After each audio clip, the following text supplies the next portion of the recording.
Good afternoon and welcome to the latest issue of Print21, the weekly video news bulletin for the Australia and New Zealand print industries.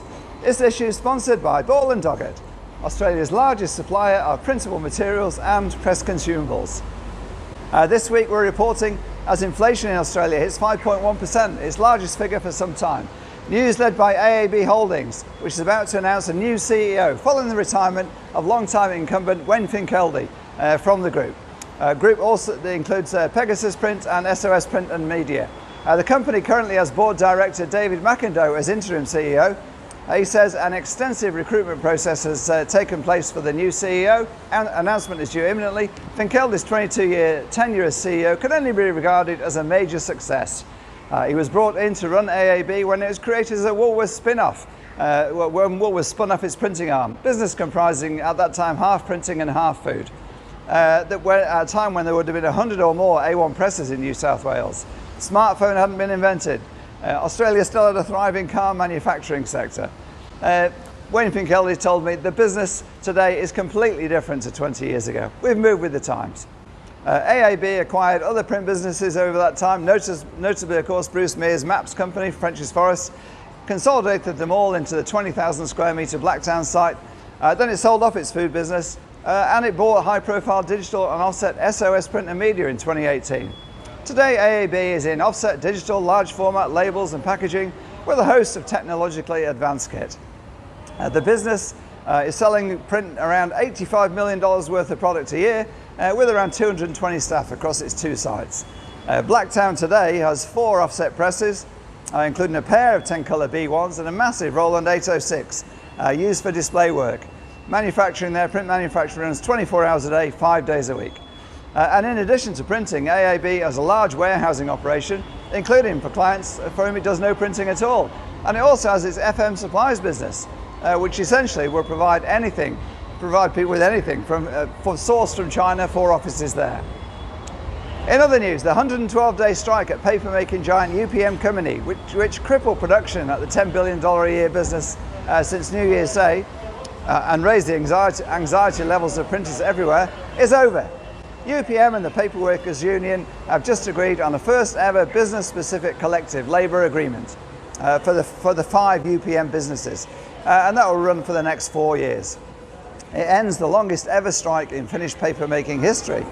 The strike at UPM began on January the 1st, with the company demanding that paper workers be split into 5 separate businesses, 5 separate business units, and a different collective agreement applied to each. The union, of course, was resolutely opposed. It said it would leave half its members at UPM without a new agreement at all.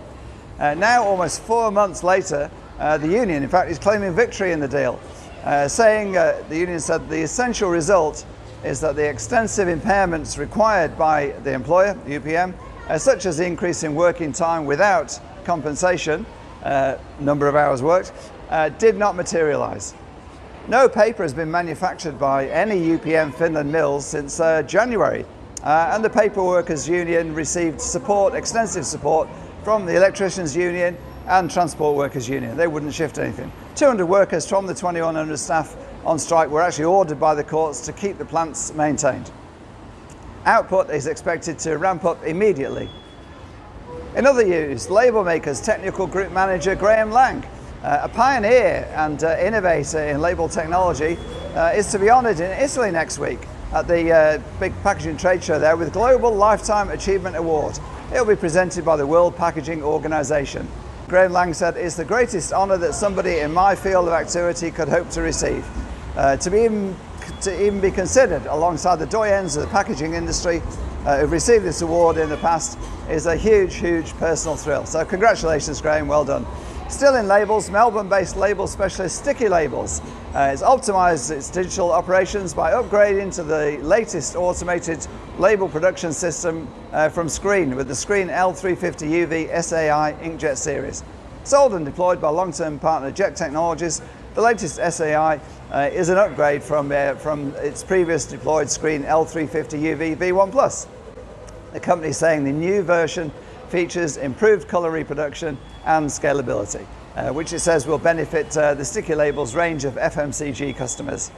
Zest Image, Melbourne-based sign and display business, is investing in the new Dimense 3D wide format print and emboss all-in-one pass technology to enhance its visual solutions for retail display, signage and exhibitions markets. It's been bought from Stick-On Signs, the importer.